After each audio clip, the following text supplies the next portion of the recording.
We are back at St. Augustine Beach. I've really been liking this place lately. This is like my third or fourth video here in just the last month or two. But we just drove from St. Pete, 3.5 hour drive each way. We're pulling up right now. If you've never been here before, A Street, this is the place you want to be. This is like the main entrance. We enter this way, and then we go right all the way down the beach.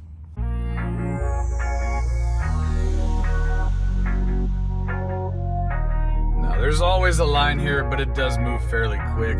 This is your main entrance to be able to drive on the actual beach. Well, we got one. I'm airing down over here. Airing down to about 10 PSI on this thing. And then I was looked up and this Bronco, or is that a Blazer? Bronco, he got stuck. A1A, or the other beach tow, he pulled up immediately. It looks like he has a few guys that are just trying to help him push it, so we'll see. If he can't get it when I'm aired down, if he doesn't want to pay for a tow, I'll grab it.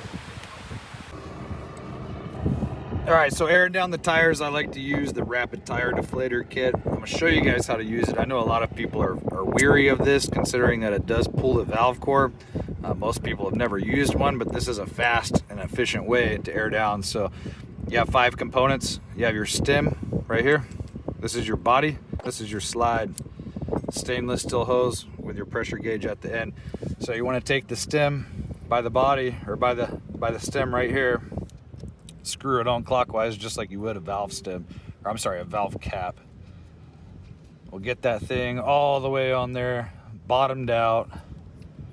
And then we take our slide, you push it in, you see how it pops in. You got to maybe have to turn it a little bit. And then boom, it'll pop in. Now go counterclockwise. Keep twisting until that slide pops out.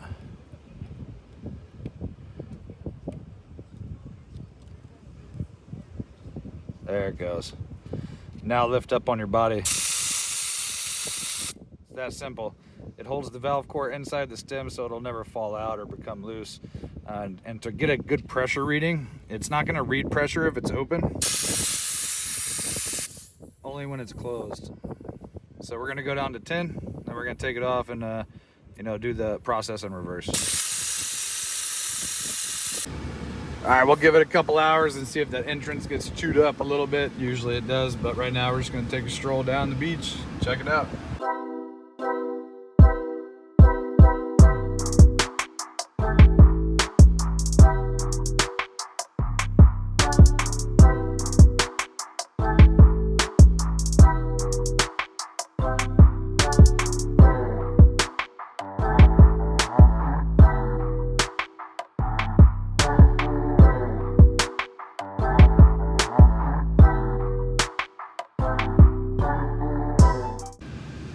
I do love St. Augustine Beach.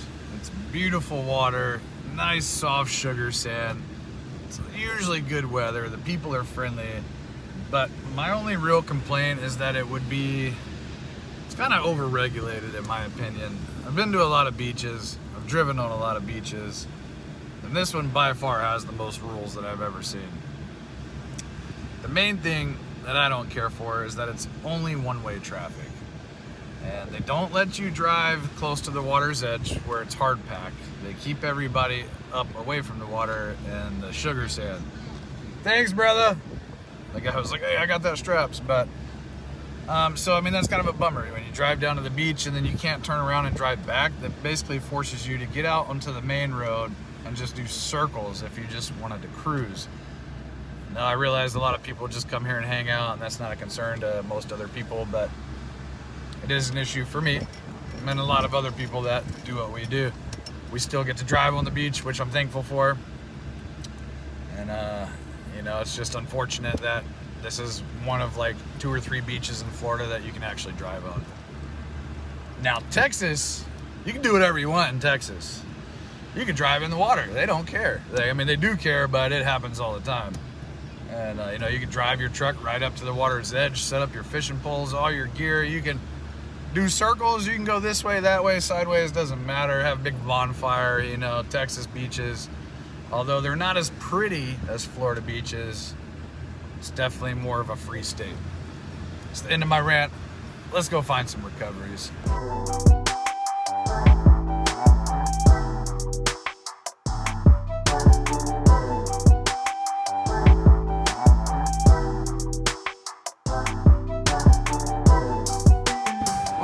like we finally got one, guys. We've been driven almost all the way down to Crescent Beach. Maybe half an hour, doing 10 miles an hour. So now we're just pulling up on one right here. We got a Jeep on it, but looks like they're just trying to dig it out. So we'll see. Stop and check it out. Pull you out. Make sure he's good. You good? If he was going to keep going farther, we would definitely air it down, but he's only going right here. So we're just going to hook up the rope and pull it. We got hitch shackles on both ends, and then the 1-inch kinetic rope. This is going to be a super easy pull. And then a little tip, whenever I'm doing pulling, I'm always in 4 low. Always in 4 low when we pull.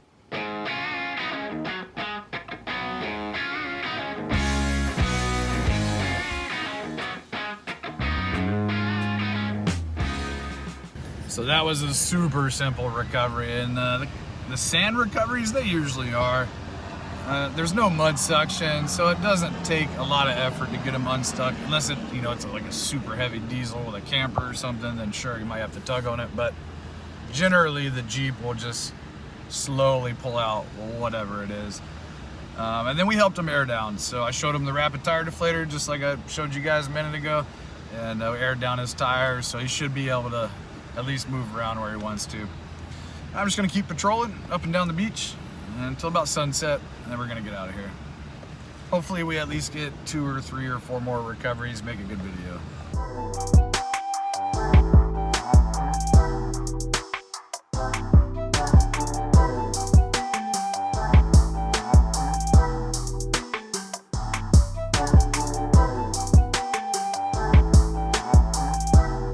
All right, we just did our first loop and we are back to A Street. We went about 10 miles down to Crescent Beach. It takes almost an hour when you drive to the beach, and then you got to get off the beach, circle around, kind of takes you away from the beach, then back in. It takes you maybe 15, 20 minutes to get back. So every time we're just gonna keep doing circles. This is our first lap. Then hopefully as soon as we get back onto the sand, we see somebody that's stuck. Wow, it's actually not bad. It's still pretty graded and smooth. Honestly, I don't get out here but maybe a few times a year. I don't think that guy is gonna do too well out here. That just does not really have enough ground clearance. And there's some deep rips up there, so I'll probably follow him out here in a minute. Well, we just passed one of the entrances, or exit, and saw another tow guy, which I've never seen before. And then I looked right here, and there's a vehicle stuck. So we're gonna go check him out. Then now the tow guy sees it. I was wondering why he was just sitting there. He wasn't doing nothing. But yeah, he's coming now. He sees it too. But hey, if I can get here in time, I save these people $200-300. We got this one hooked up. We're gonna hit that rope. It actually does have like a little tow point right up in here, right there, which makes it convenient because usually we just go to the control arm anyways. But we're gonna run the kinetic. Normally I would put my tree saver here, but just to save a little time, we're gonna do it this way. Get the pull. I'm gonna try and swing them a little wide. It sucks because these ruts are deep. This thing does not have the clearance, but we're gonna try and pull it wide and get it going back out the other way instead of 2 miles down.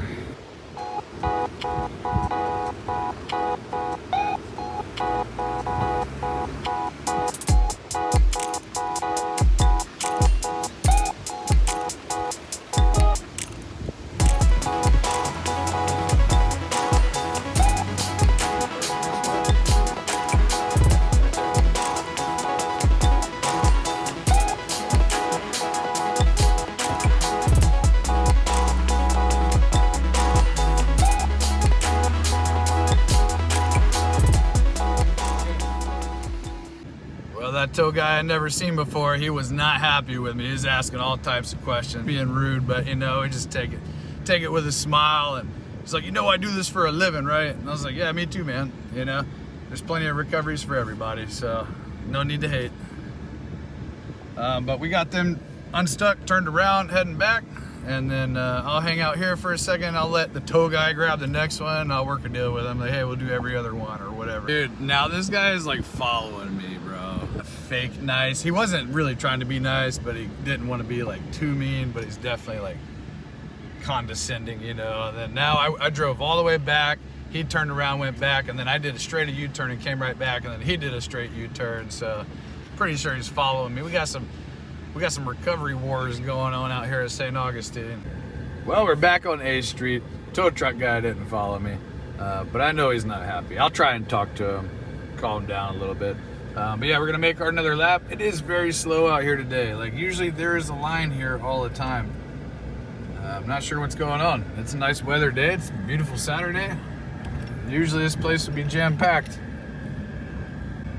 Jeep stopped. He's like, oh, wait a minute. Maybe I do need four-wheel drive. He was spinning out in two-wheel drive. Oh, they barely made it. They came in and they were going through this, and then they started bogging down real quick, and they just said nope and got right out. They're gonna have trouble. We'll hang out here for a minute until we find one. Well, it looks like we may have one. We'll see. Is that a little military Jeep? He's got his hood open. Might have some mechanical issues here. Let's pull up, check it. Yeah, something's going on with it. We'll see. Oh, there isn't a trailer. That was weird. It tripped me out. Look at that thing. I started airing him down. I thought he was going to keep driving and stay, but he's like, oh, I'm just trying to leave, and the exit is like right there. So we're just going to drag him down. I'm going to put mine in forward low. Even with any amount of weight on it, I still use forward low for all my pulling.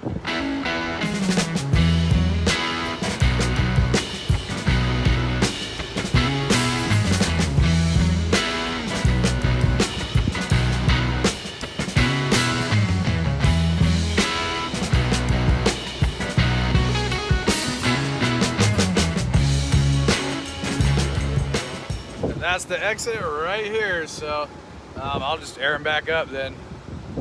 Spend just a couple minutes airing him down, but there's really no need for it. I just hope it starts and mechanically it's okay, because he said it was overheating.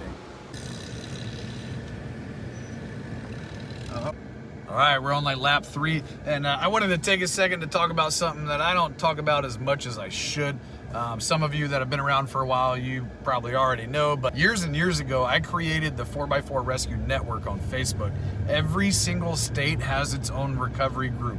Whatever your state name is, search that with 4x4 Rescue at the end. So Maryland 4x4 Rescue, Florida 4x4 Rescue, Nevada 4x4 Rescue, and so on.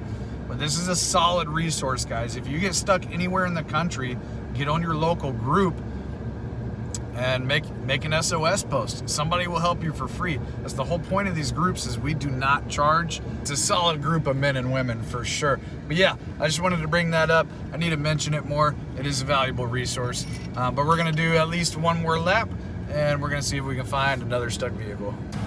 Back on A Street.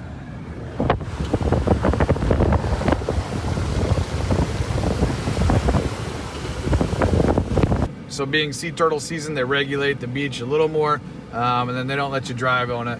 They shut this gate at 5 o'clock. Oh, I got my tires aired down so low I can't steer on concrete. But we're probably gonna be one of the last people through. It is like 4:57 and they're about to shut the gate. I think the other entrances are open till 7:30, but the A Street entrance, the main one, closes at 5. Guys, I just want to show what aired down 40s could do. So I am at, where's that? It's on my thing over here. I think I'm at 11 PSI, which is, you know, sometimes I'll go lower than that. Jesus, where is that thing at? There's too many freaking options on this. I've had this Jeep for a couple years now, and I still don't know how to work this stuff. Okay, well anyway, take my word for it. We're at 11 PSI, and we are in two-wheel drive. We are not even engaged four-wheel drive. And, these ruts pretty much stop most vehicles, and we just crisscross them. Most of the time you get locked in, but I'll show you.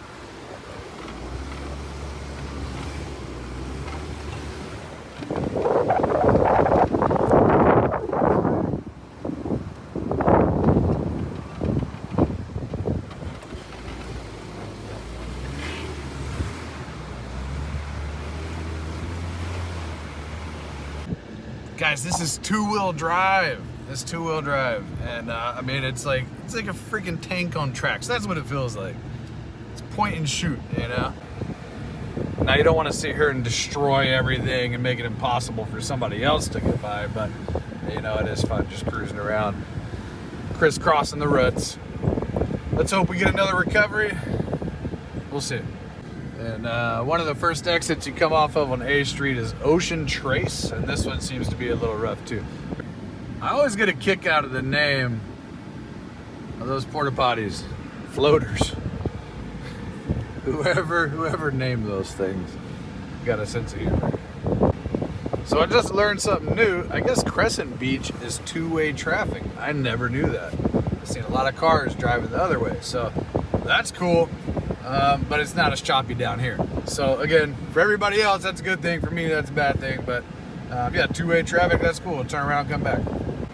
And then, yeah, I forgot to maybe explain, but Crescent Beach is at like the end of St. Augustine. If you go on A Street and you turn right, and you just drive all the way down to the end, now you're in Crescent Beach.